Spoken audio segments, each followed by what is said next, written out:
Hello विद्यार्थी मित्रों, नमस्कार। ધોરણ 12 અર્થશાસ્ત્ર। તો ગયા લેક્ચરમાં આપણે વાત કરેલી હતી કે પ્રકરણ 1 પૂરું થઈ ગયેલ છે અને પ્રકરણ 2 આપણે આગળ જોઈશું। તો પ્રકરણ 2 ની આજે શરૂઆત કરવાની છે। તો પ્રકરણ 2 માં આપણે આખું પ્રકરણ છે એમાં બે વસ્તુ નથી કે રાષ્ટ્રીય આવકની મર્યાદા અને માથાદીઠ આવકની મર્યાદા, આ બંને વસ્તુનો સમાવેશ છે એ પ્રકરણ 2 ની અંદર છે નહીં। રાષ્ટ્રીય આવકની મર્યાદા અને માથાદીઠ આવકની મર્યાદા પ્રકરણ 2 માં નથી, એ સિવાય બધું છે। એટલે વિકાસના જે નિર્દેશકો છે ને પેજ નંબર 14 એમાં ઉપર જ આપેલું છે, એમાં બંને વસ્તુ છે કે રાષ્ટ્રીય આવકનો વૃદ્ધિ દર એમાં મર્યાદા આપેલી છે અને માથાદીઠ આવકનો વૃદ્ધિ દર અને એની મર્યાદા આપેલી છે, બે કેન્સલ કરી નાખજો, બરાબર? એ બંને છે નહીં, એ સિવાયનું બધું આપણે ભણવાનું છે। ઓકે, તો પેજ નંબર 14 વૃદ્ધિ અને વિકાસના નિર્દેશકો। તો વૃદ્ધિ અને વિકાસ કેવી રીતે થાય છે, એ માટે કયા કયા પરિબળો જવાબદાર છે, બરાબર? એ બધું આપણે આ ચેપ્ટરમાં જોવાનું છે। તો પેજ નંબર 14 ત્યાંથી જ આપણે સ્ટાર્ટ કરીએ। પ્રસ્તાવના। આર્થિક વિકાસ સાધવો એ વિશ્વના દેશોનું આજે એક સૌથી મહત્વપૂર્ણ ધ્યેય છે, બરાબર? વિકાસ તો બધા દેશને કરવો છે, પણ કેવી રીતે? તો એ બધા દેશનું એક મહત્વપૂર્ણ ઉદ્દેશ છે, ધ્યેય છે, અને તેમાં પણ બીજા વિશ્વયુદ્ધ પછી તો આર્થિક ચિંતનના કેન્દ્ર બિંદુ તરીકે તેને ગણવામાં આવે છે કે જે બીજું વિશ્વયુદ્ધ થયું, બીજા વિશ્વયુદ્ધ પછી આર્થિક વિકાસ છે કેન્દ્ર બિંદુ તરીકે લેવામાં આવ્યો છે। 1939 થી 1944ના બીજા વિશ્વયુદ્ધ પછી દુનિયાના વિકાસમાન દેશોએ તેમની બેકારી, ગરીબી, અસમાનતા, ભૂખમરાની સમસ્યાઓને ઉકેલવા માટે ઝડપી આર્થિક વિકાસ ઉપર ભાર મૂક્યો, ત્યારથી આર્થિક વિકાસ અને આર્થિક વૃદ્ધિ શબ્દ પ્રચલિત થયા છે કે બીજું વિશ્વયુદ્ધ થયું એ પછી ગરીબી, બરોબર, બેકારી, બેરોજગારી, આર્થિક અસમાનતા છે, બધું આપણા દેશના પ્રોબ્લેમ છે, બરોબર, સમસ્યા છે। હવે એ સમસ્યા ઉપર ભાર મૂક્યો અને એ ત્યારથી આર્થિક વૃદ્ધિ અને આર્થિક શબ્દ છે પ્રચલિત થયા। તો જે વિકાસમાન દેશો છે એ દેશોએ આર્થિક વિકાસ દ્વારા વિકસિત દેશોની સરખામણીમાં માથાદીઠ આવકનો તફાવત ઘટાડવાનું અને જીવન ધોરણ ઊંચું લઈ જવાનું નક્કી કર્યું કે હવે લોકો ગરીબી રેખા નીચે નહીં, પરંતુ જીવન ધોરણ કેવું જશે? ઊંચું, એવું નક્કી કરેલું। ત્યારબાદ આવા દેશોમાં આર્થિક વિકાસ માટેની શું આવી? જાગૃતતા આવી, તેમ કહી શકાય। અંતે એ પણ યાદ રાખવું જોઈએ કે આર્થિક વિકાસની જરૂરિયાત માત્ર વિકસતા રાષ્ટ્રો પૂરતી સીમિત નથી, કે જે રાષ્ટ્ર વિકસે છે જરૂરિયાત એટલા માટે જ પૂરતી નથી, વિકસિત રાષ્ટ્રોમાં પણ જુદા કારણોસર તે એટલા જ તીવ્ર પ્રમાણમાં જોવા મળે છે, બરાબર? 3 શબ્દ છે, વિકાસમાન, વિકસિત અને વિકાસશીલ। તો વિકસિત માટે પણ જરૂરી છે। વિકાસમાન રાષ્ટ્રો આર્થિક વિકાસ દ્વારા ગરીબી, બેકારી ઘટાડીને પ્રજાનું જીવન ધોરણ સુધારવાનો ઉદ્દેશ ધરાવે છે કે પ્રજાનું જીવન ધોરણ કેવી રીતે સુધારવું, એનું જીવન ધોરણ ઊંચું કેવી રીતે લાવવું, એ બધા પ્રશ્નો છે। તો વિકસિત રાષ્ટ્રોમાં આર્થિક વિકાસનો હેતુ જીવન ધોરણને જાળવી રાખવાનો છે કે ભાઈ જે રાષ્ટ્ર વિકસિત થઈ ગયેલું છે એનો ઉદ્દેશ શું છે કે લોકો જીવન ધોરણ જીવે છે એ જીવન ધોરણ એની રીતે જાળવી રાખે, બરાબર, જેથી એમનું ઊંચું જીવન ધોરણ એક ધારું જળવાઈ રહે। આ રીતે જોતા આર્થિક વૃદ્ધિના દરની જાળવણી એ વિકસિત દેશોનો પ્રશ્ન છે। કયા દેશોનો? વિકસિત દેશોનો। જ્યારે ઝડપી આર્થિક વિકાસ છે કેનો પ્રશ્ન છે? કેની જરૂરિયાત છે? વિકાસમાન। તો સામાન્ય રીતે આર્થિક વૃદ્ધિ અને આર્થિક વિકાસ એટલે કે ઇકોનોમિક ડેવલપમેન્ટ અને ઇકોનોમિક ગ્રોથ બંને સમાન ગણવામાં આવે છે। ભૂતકાળમાં આર્થિક વિકાસ અને આર્થિક વૃદ્ધિ શબ્દો એકબીજાના બદલામાં છૂટથી વપરાતા હતા। એટલે ભૂતકાળમાં એવું હતું કે તમે આર્થિક વૃદ્ધિની જગ્યાએ આર્થિક વિકાસ લઈ લો, ચાલતું, બંને સમાનાર્થી શબ્દ તરીકે વપરાતા। પરંતુ કેટલાક અર્થશાસ્ત્રીઓ વર્ષોથી આર્થિક વિકાસ અને આર્થિક વૃદ્ધિ બંનેને જુદા જુદા ગણે છે।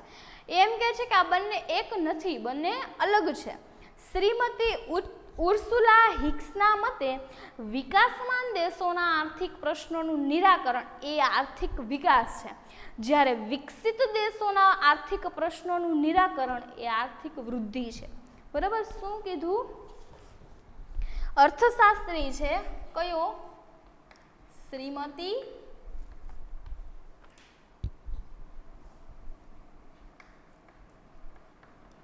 ઉર્સુલા હિક્સ. આના મતે શું કીધું કે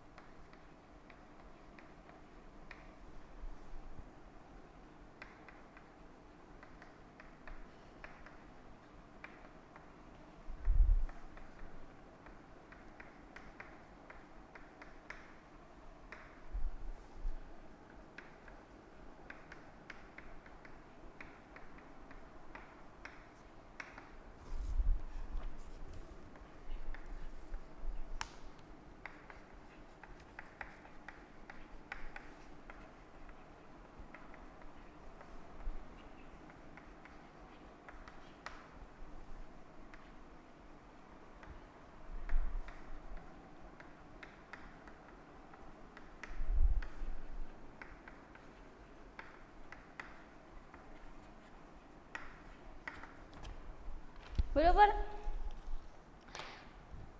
શ્રીમતી ઉર્સુલા હિક્સે એમ કીધું કે વિકાસમાન દેશોના આર્થિક પ્રશ્નોનું, કેવા દેશો? વિકાસમાન.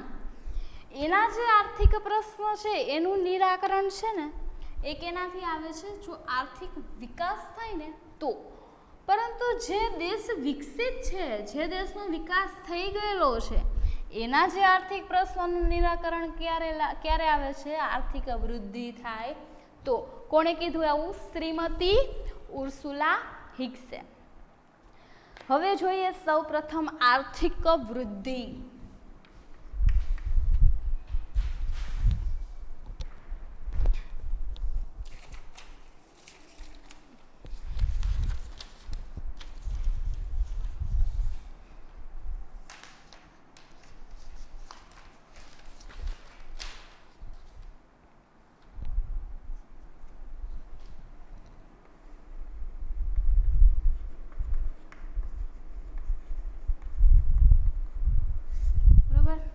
આર્થિક વૃદ્ધિ કોને કહેવાય? વૃદ્ધિ એટલે આર્થિક વૃદ્ધિ. આર્થિક વૃદ્ધિને સમયના લાંબા ગાળા દરમિયાન અર્થતંત્રમાં ચીજવસ્તુઓના કુલ ઉત્પાદનના થતા વધારા સાથે સંબંધ છે. કોના સાથે સંબંધ છે? તો કે લાંબા ગાળા દરમિયાન અર્થતંત્રના જે ચીજવસ્તુનું કુલ ઉત્પાદન છે એની સાથે. આર્થિક વૃદ્ધિમાં રાષ્ટ્રીય આવક અને માથાદીઠ આવકમાં નિરંતર વધારો થાય છે. કેમાં વધારો થાય છે? રાષ્ટ્રીય આવક અને વાસ્તવિક માથાદીઠ આવકમાં. આ વૃદ્ધિ માટે જમીન, મૂડી, શ્રમ અને નિયોજન શક્તિ, આ 4 ઉત્પાદન સાધન છે, બરોબર. તો એના પુરવઠા અને ગુણવત્તામાં થતો વધારો જવાબદાર છે. અથવા બીજી શબ્દમાં આપણે કહીએ કે ઉત્પાદનના સાધનોમાં, બરોબર, વધારો થવો જવાબદાર છે.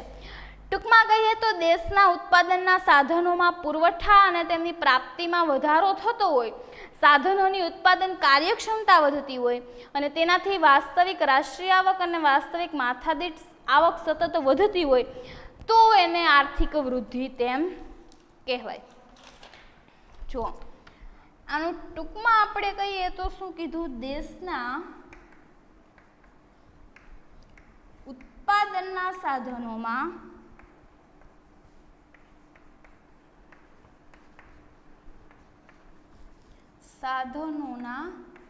પુરવઠામાં, તો પુરવઠો વધતો હોય, તેમની પ્રાપ્તિમાં વધારો થતો હોય.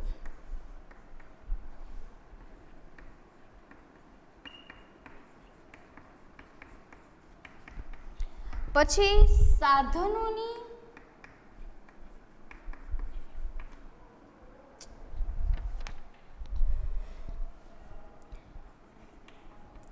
ઉત્પાદકતા વધતી હોય. આનાથી શું થાય? તો કે તેનાથી વાસ્તવિક રાષ્ટ્રીય આવક અને માથાદીઠ આવક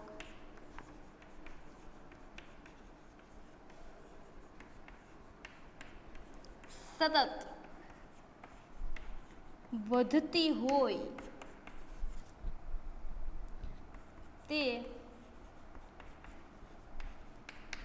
આર્થિક વૃદ્ધિ, તેને આર્થિક વૃદ્ધિ કહે છે.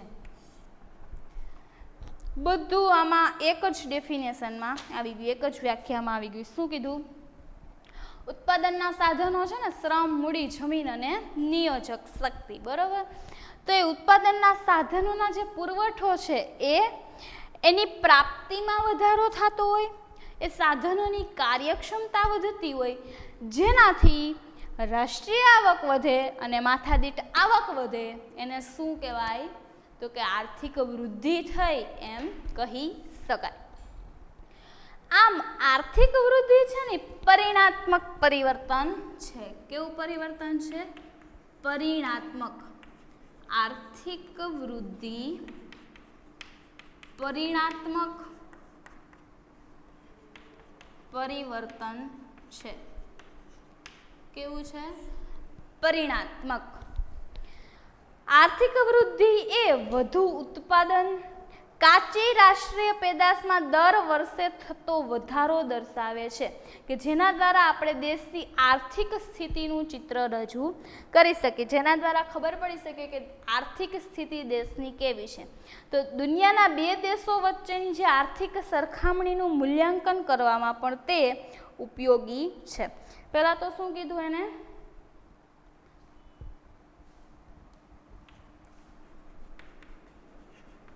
આર્થિક વૃદ્ધિ એ વધુ ઉત્પાદન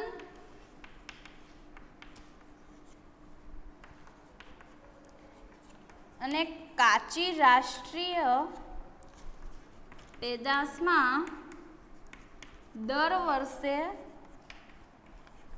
થતો વધારો દર્શાવે છે. બરોબર. બીજું, દુનિયાના બે દેશો વચ્ચેની આર્થિક સરખામણીનું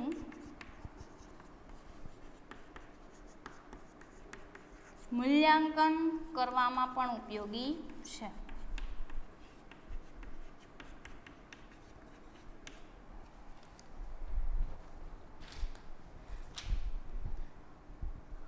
આર્થિક વૃદ્ધિ છે, વધુ ઉત્પાદન છે, કાચી રાષ્ટ્રીય પેદાશનું, બરાબર, એમાં દર વર્ષે જે વધારો થાય છે એ દર્શાવે છે. અને દુનિયાના કોઈ પણ બે દેશો છે, બે દેશો વચ્ચે આર્થિક સરખામણીનું મૂલ્યાંકન દર્શાવવામાં પણ ઉપયોગી થાય છે. તો આ જોઈએ આર્થિક વૃદ્ધિ. હવે અલગ અલગ અર્થશાસ્ત્રીએ અલગ અલગ વ્યાખ્યા આપેલી છે, જેમાં બે વ્યાખ્યા આપેલી છે, હેન્સન અને સાયમન કુઝનેટ્સ. તો એ બે વ્યાખ્યા શું કીધી?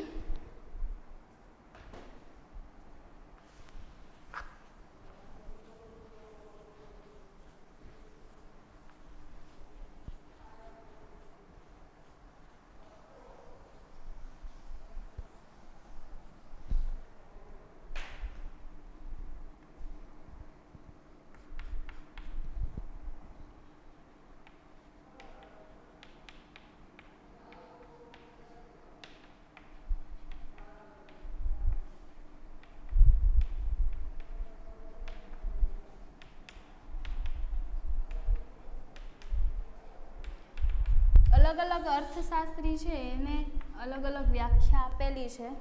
એમાં સૌથી પહેલા વ્યાખ્યા આપેલી છે હેન્સન. બરાબર. કેની આપી છે? આર્થિક વૃદ્ધિ.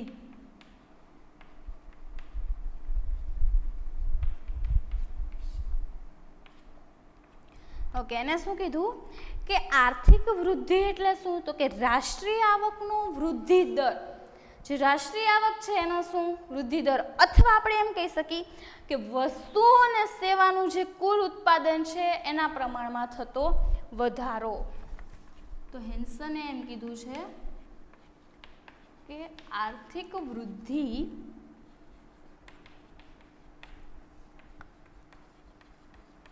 રાષ્ટ્રીય આવકમાં જે વધારો થાય છે એ રાષ્ટ્રીય આવકનો શું વૃદ્ધિ દર,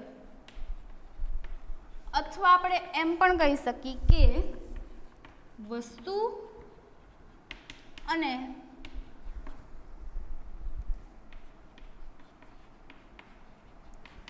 સેવાઓના કુલ ઉત્પાદનમાં થતો વધારો.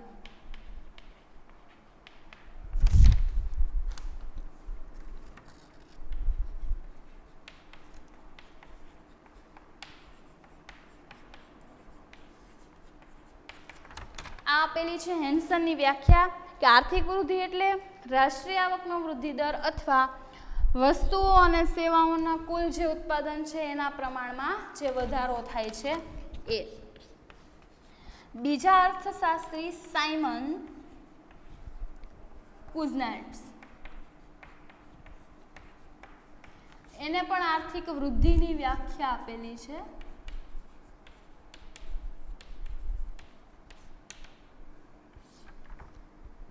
એને શું કીધું કે પ્રજાને વધુને વધુ વૈવિધ્યપૂર્ણ આર્થિક ચીજવસ્તુઓનો પુરવઠો પૂરો પાડવાની દેશની શક્તિમાં લાંબા ગાળા માટે થતો વધારો. કે પ્રજાને અલગ અલગ વસ્તુ જોઈએ છે ભાઈ જરૂરિયાત પ્રમાણે, તો એ અલગ અલગ વસ્તુ છે એ પ્રજાને મળી રહે એમાં વધારો થાય, બરાબર.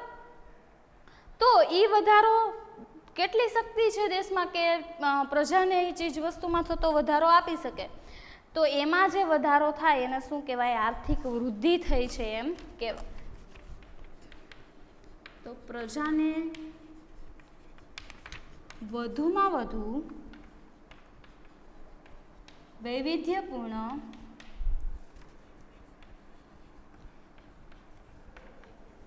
ચીજવસ્તુઓનો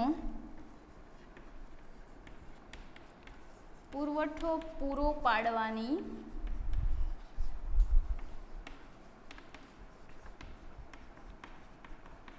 દેશની શક્તિમાં લાંબા ગાળા માટે જે વધારો થાય છે એ.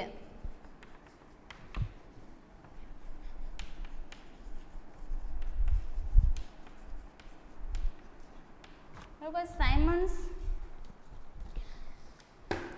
સાયમન્સે શું કીધું કે પ્રજાને જે અલગ અલગ વૈવિધ્યપૂર્ણ ચીજવસ્તુઓ જોઈ છે, બરાબર, એ દેશમાં કેટલી શક્તિ છે કે એને આપી શકે, તો એ લાંબા ગાળા માટે જે વધારો થાય છે એ છે આર્થિક વૃદ્ધિ, બરાબર. તો બે અલગ અલગ અર્થશાસ્ત્રીય અલગ અલગ વ્યાખ્યા આપેલી છે આર્થિક વૃદ્ધિની. હવે આર્થિક વૃદ્ધિ છે એની મર્યાદા શું છે, 4 પોઈન્ટ આપેલા છે. સૌથી પહેલો પોઈન્ટ, આર્થિક વૃદ્ધિમાં માત્ર પરિણાત્મક પરિવર્તનો જ ધ્યાનમાં લેવામાં આવે છે. જે આપણે લખ્યું, માત્ર પરિણામને જ જોવામાં આવે છે, પરિણાત્મક જ પરિબળો ધ્યાનમાં લેવામાં આવે છે. બીજી વસ્તુ, આર્થિક વૃદ્ધિમાં રાષ્ટ્રીય આવક અને માથાદીઠ આવક વધે પણ સંસ્થાકીય અને મનોવૈજ્ઞાનિક વલણ યથાવત રહે છે. એ પણ તમે જોઈ ગયા વ્યાખ્યામાં જ. માત્ર બે વસ્તુનો વધારો થઈ જાય તો આપણે એમ કહીએ છીએ કે આર્થિક વૃદ્ધિ થઈ કહેવાય. કઈ બે વસ્તુ, રાષ્ટ્રીય આવક અને માથાદીઠ આવક તો વધે છે, ઓકે, પરંતુ સંસ્થાકીય અને જે મનોવૈજ્ઞાનિક પરિબળો છે, બરાબર, એ ધ્યાનમાં લેવામાં આવતા નથી. એ જેમ છે એમ જ રહે છે, યથાવત રહે છે. ત્રીજું જે મર્યાદા છે, આર્થિક વૃદ્ધિનો ખ્યાલ છે ને મર્યાદિત છે, માત્ર અમુક બાબતો પૂરતો જ મર્યાદિત છે, કે તે માત્ર ઉત્પાદનમાં થતો વધારો અને વધારાનું પ્રમાણ દર્શાવે છે. કે કેટલો વધારો થયો ઉત્પાદનમાં માત્ર એ જ દર્શાવે છે, લિમિટેડ છે, મર્યાદિત છે.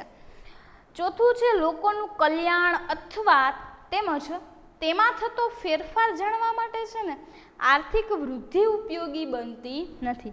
ભાઈ લોકોનું કલ્યાણ કેવી રીતે થાય, એમાં કયા કયા પરિવર્તનોની જરૂર છે, કયા ફેરફારો થયા, કયા પરિવર્તનો આવ્યા અથવા કયા પરિવર્તનો લાવી શકાય, એ માટે આર્થિક વૃદ્ધિ ઉપયોગી છે નહીં. તો 4 મર્યાદા જોઈ. સૌથી પહેલું કીધું પરિણાત્મક પરિવર્તનો જ માત્ર ધ્યાનમાં લેવામાં આવે છે. બીજી વસ્તુ એ કીધી કે રાષ્ટ્રીય આવક અને માથાદીઠ આવકમાં આવક વધે છે, પરંતુ મનોવૈજ્ઞાનિક અને સંસ્થાકીય વલણો યથાવત રહે છે, એટલે કે એમ જ રહે છે. ત્રીજી વસ્તુ કે આ જે આર્થિક વૃદ્ધિનો ખ્યાલ છે ને મર્યાદિત છે. કેના પૂરતો મર્યાદિત છે? તો કે જેટલો ઉત્પાદનમાં વધારો થાય ને એટલું જ દર્શાવવામાં આવે છે. ચોથું, લોકોનું કલ્યાણ અને એમાં થતા ફેરફારો છે એના માટે આર્થિક વૃદ્ધિ ઉપયોગી છે નહીં. તો આ 4 એની મર્યાદા છે. આર્થિક વૃદ્ધિ જોઈ. હવે આવે છે આર્થિક વિકાસ. કોને કહેવાય? આર્થિક વિકાસ એટલે શું?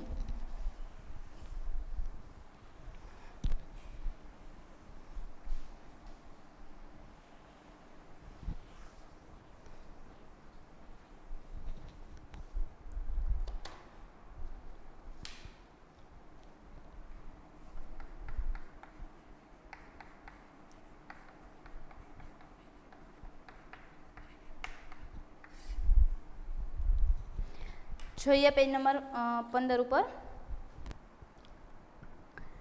વિકાસ એટલે આર્થિક વિકાસ. કે આજે જે એશિયા છે, આફ્રિકા અને લેટિન અમેરિકાના દેશો આર્થિક વિકાસ માટે સક્રિય બન્યા છે, ત્યારે આપણે સમજવું જોઈએ કે આર્થિક વિકાસ છે ખરેખર શું? બરોબર, એ શું છે? આર્થિક વિકાસ એક પ્રક્રિયા છે. કેવી પ્રક્રિયા? તો કે સતત ચાલતી પ્રક્રિયા છે. શું છે આર્થિક વિકાસ? એક પ્રક્રિયા છે. કેવી પ્રક્રિયા છે? સતત ચાલતી પ્રક્રિયા છે.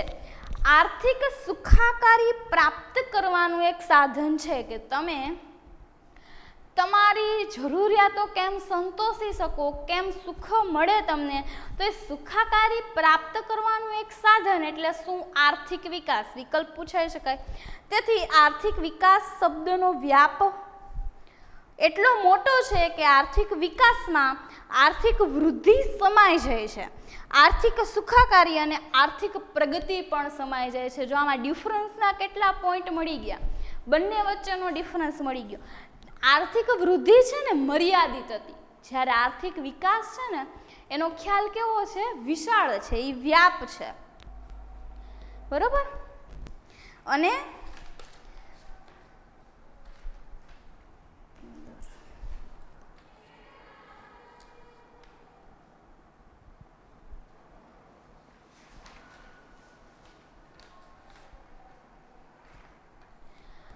આર્થિક વિકાસ દરમિયાન પણ વાસ્તવિક રાષ્ટ્રીય આવક અને માથાદીઠ આવક વધે છે, પણ આર્થિક વિકાસ એ માત્ર પરિણાત્મક ફેરફાર નથી, તેમાં આવક વધારાની સાથે કેટલાક ગુણાત્મક ફેરફારો પણ થાય છે. આ બીજો પોઈન્ટ જોયું કે ઓમાં પણ રાષ્ટ્રીય આવક અને માથાદીઠ આવક વધતી જ હતી, આમાં પણ વધશે, પરંતુ પેલું પરિણાત્મક હતું. આ પરિણાત્મક તો છે જ, પરંતુ સાથે સાથે કેવા ફેરફારો પણ છે? ગુણાત્મક. બરાબર. તો 2 પોઈન્ટ જોયા. આર્થિક વૃદ્ધિ છે મર્યાદિત છે, આર્થિક વિકાસ છે વિશાળ છે, એનો વ્યાપ વિશાળ છે. આર્થિક વૃદ્ધિમાં પરિણાત્મક ફેરફારો જોવા મળે છે, જ્યારે આર્થિક વિકાસમાં પરિણાત્મક અને ગુણાત્મક ફેરફારો જોવા મળે છે. વિકાસ. હા, બીજો પોઈન્ટ, આર્થિક વૃદ્ધિમાં આર્થિક વિકાસ સમાવિષ્ટ નથી, જ્યારે આર્થિક વિકાસમાં આર્થિક વૃદ્ધિનો સમાવેશ થાય છે. 3 પોઈન્ટ જોયા. આગળ વિકાસ છે ને વૃદ્ધિ કરતા વિશેષ છે, બહુમુખી પ્રક્રિયા છે. વિકાસની પ્રક્રિયા દરમિયાન દેશનું આર્થિક અને સામાજિક માળખું કેવું થઈ જાય છે? બદલાઈ જાય છે. આર્થિક પ્રગતિની સાથે સામાજિક ક્ષેત્રમાં પણ પ્રગતિ થાય છે. આર્થિક રીતે તો પ્રગતિ થાય જ છે, પરંતુ એની સાથે સાથે સામાજિક ક્ષેત્રમાં પણ પ્રગતિ થાય છે. સામાન્ય રીતે રાષ્ટ્રીય આવકનું માળખું બદલાય છે. રાષ્ટ્રીય આવકમાં ખેતી ક્ષેત્રનો ટકાવારી ફાળો ઘટી જાય છે, ઉદ્યોગ અને સેવા ક્ષેત્રનો ટકાવારી ફેરફાર વધી જાય છે, અને ખેતીના પ્રચ્છન્ન બેકારી ધરાવતા જે શ્રમિકો છે એ અન્ય ક્ષેત્રમાં એને રોજગારી મળી જાય છે.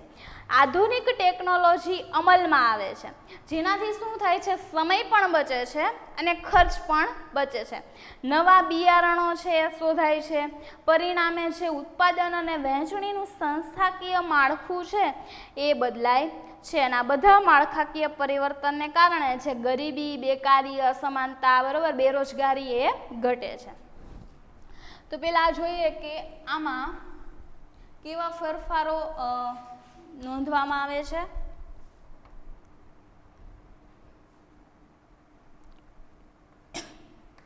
આર્થિક વિકાસ એ માત્ર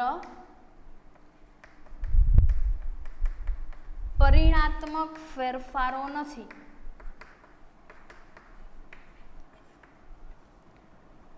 ગુણાત્મક ફેરફારો પણ થાય છે.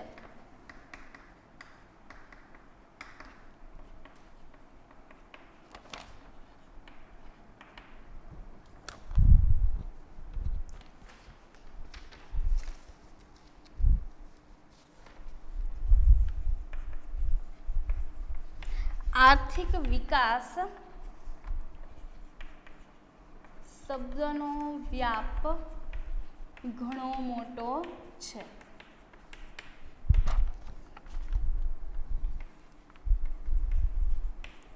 આર્થિક વિકાસમાં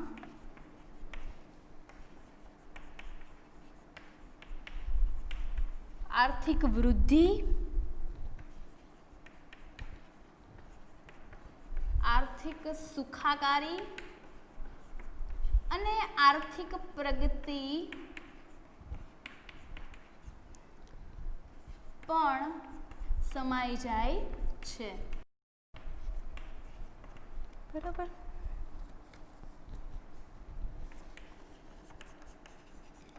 આર્થિક વિકાસ સતત ચાલતી પ્રક્રિયા છે.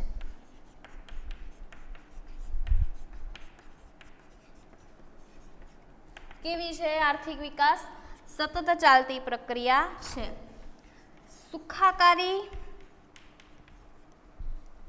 આર્થિક સુખાકારી પ્રાપ્ત કરવા માટેનું સાધન છે.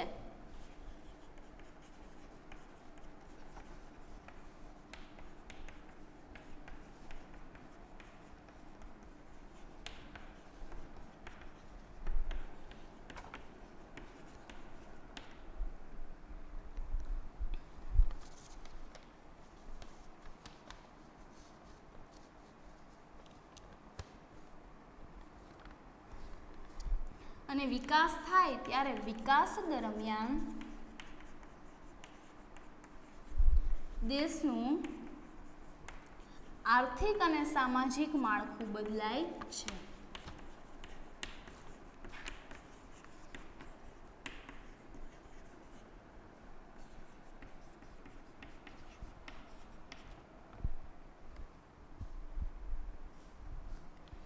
બરાબર.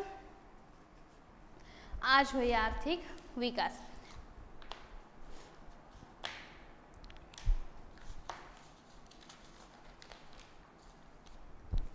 તો આર્થિક વિકાસમાં શું કીધું કે પહેલા તો એમાં માત્ર પરિણાત્મક ફેરફારો જ નહીં પરંતુ ગુણાત્મક ફેરફારો પણ થાય છે. આર્થિક વિકાસ શબ્દનો વ્યાપ છે ને ઘણો મોટો છે, જ્યારે આર્થિક વૃદ્ધિ છે ને મર્યાદિત હતી. આર્થિક વિકાસમાં આર્થિક વૃદ્ધિ, આર્થિક સુખાકારી અને આર્થિક પ્રવૃત્તિ સમાઈ જાય છે. આર્થિક વિકાસ છે ને એક પ્રક્રિયા છે. કેવી પ્રક્રિયા છે? સતત ચાલતી પ્રક્રિયા. આર્થિક સુખાકારી પ્રાપ્ત કરવા માટેનું સાધન પણ કહી શકીએ કે આર્થિક સુખાકારી જેનાથી પ્રાપ્ત થઈ શકે. આર્થિક વિકાસ દરમિયાન આર્થિક અને સામાજિક માળખું બદલાય છે. આર્થિક રીતે અને સામાજિક રીતે જે માળખાની રચના થઈ હતી એ પણ બદલાય છે. એ પછી આવે છે કે જે અલગ અલગ અર્થશાસ્ત્રીએ આપણને વ્યાખ્યા આપેલી છે આર્થિક વિકાસની એ. તો 3 અર્થશાસ્ત્રીએ આપણને વ્યાખ્યા આપેલી છે. સૌથી પહેલું છે માઇકલ ટોડેરો. માઇકલ ટોડેરોએ એમ કીધું કે આર્થિક વિકાસ છે ને બહુપરિમાણીય પ્રક્રિયા છે, કારણ કે આર્થિક અને સામાજિક બંને માળખામાં ફેરફાર થાય છે. બરાબર. અને ઘણા ક્ષેત્રોમાં અલગ અલગ ફેરફારો જોવા મળે છે. તો માઇકલ ટોડરે એમ કીધું કે આર્થિક વિકાસ એ બહુપરિમાણીય પ્રક્રિયા છે. પછી કીધું જીએમ મેયરે કે આર્થિક વિકાસ છે ને એવી પ્રક્રિયા છે કે જે હેઠળ ગરીબી રેખા નીચેની વસ્તીમાં વધારો ન થાય, મીન્સ કે ગરીબ લોકોની સંખ્યા ન વધે અને આવકની વહેંચણીમાં વધુ અસમાનતા ધારણ ન થાય. એટલે કે જે આવકની અસમાન વહેંચણી હતી અસમાન વહેંચણી ન થાય અને એ શરતોને આધીન રહી માથાદીઠ જે આવક છે એમાં લાંબા સમયગાળા સુધી વધારો થાય, વધારો જન્માવે, એને કહેવાય આર્થિક વિકાસ. એટલે આ વ્યાખ્યા સિમ્પલ એમ કહેવા માંગે છે કે જે ગરીબી રેખા નીચે જીવતા લોકો છે એની સંખ્યા ન વધે, બરોબર, અને આવકની વહેંચણી અસમાન રીતે ના થાય, એ રીતે વાસ્તવિક આવકમાં લાંબા ગાળા સુધી વધારો થાય, વધારો જન્મે, એને કહેવાય આર્થિક વિકાસ. આવું કોણે કીધું? જીએમ મેયરે. અને ત્રીજી ડેફિનેશન આપી મેકલપ. તો એને કીધું કે વસ્તી સ્થિર હોય કે સતત વધતી હોય, પરંતુ ઉત્પાદનના સાધનો અને જે ઉત્પાદનની રીતમાં ફેરફાર જન્માવતી એવી પ્રક્રિયા કે જેને લીધે માથાદીઠ આવકમાં સતત વધારો થતો હોય અને લોકોનું જીવન ધોરણ ઊંચું આવતું હોય, તો આપણે એમ કહી શકીએ કે આર્થિક વિકાસ થઈ રહ્યો છે.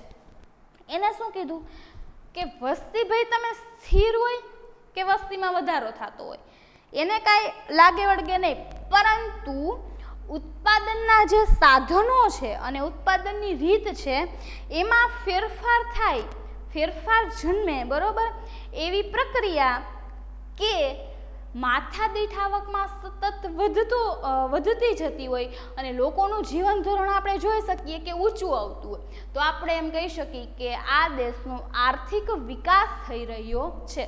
જો ત્રણેયના કોન્સેપ્ટ કંઈક અલગ છે કે પહેલાં એમ કીધું માઇકલ ટોડેરોએ કે બહુપરિમાણીય પ્રક્રિયા છે, તમામ ક્ષેત્રમાં કંઈક ને કંઈક ચેન્જીસ આવે છે. જીએમ મેયરે એમ કીધું કે ભાઈ આર્થિક વિકાસ એવી પ્રક્રિયા છે કે જે લોકો ગરીબી રેખા નીચે જીવે છે એમાં વધારો ન થતો હોય અને આવકની વહેંચણી કેવી હોય? અસમાન ન હોય, બરોબર, એવી માથાદીઠ આવક વધતી હોય લાંબા ગાળે, એને શું કહેવાય? આર્થિક વિકાસ. અને મેકલપે એમ કીધું કે ભાઈ વસ્તી સ્થિર હોય કે વસ્તીમાં વધારો થતો હોય એ નહીં જોવાનું, પરંતુ ઉત્પાદનના સાધનો અને એની રીતની પ્રક્રિયામાં વધારો જન્મે એવી પ્રક્રિયા કે જેને લીધે માથાદીઠ આવક, બરોબર, વધે અને લોકોનું જીવન ધોરણ ઊંચું આવે, તો આપણે એમ કહી શકીએ કે આર્થિક વિકાસ થઈ રહ્યો છે. તો આજે આપણે ચેપ્ટર નંબર 2માં સ્ટાર્ટ કરેલું શું જોયું? આર્થિક વૃદ્ધિ, બરોબર, અલગ અલગ અર્થશાસ્ત્રી આપણને આર્થિક વૃદ્ધિની વ્યાખ્યા આપેલી છે, તે આર્થિક વૃદ્ધિની મર્યાદાઓ, આર્થિક વિકાસનો અર્થ, બરોબર, એની પ્રસ્તાવના, અને આમાં પણ અલગ અલગ અર્થશાસ્ત્રીએ જે આપણને ડેફિનેશન આપેલી છે એ આપણે આજે જોઈએ. હવે એના પછી આવે છે આર્થિક વિકાસના લક્ષણો, એ આપણે નેક્સ્ટ લેક્ચરમાં જોઈશું.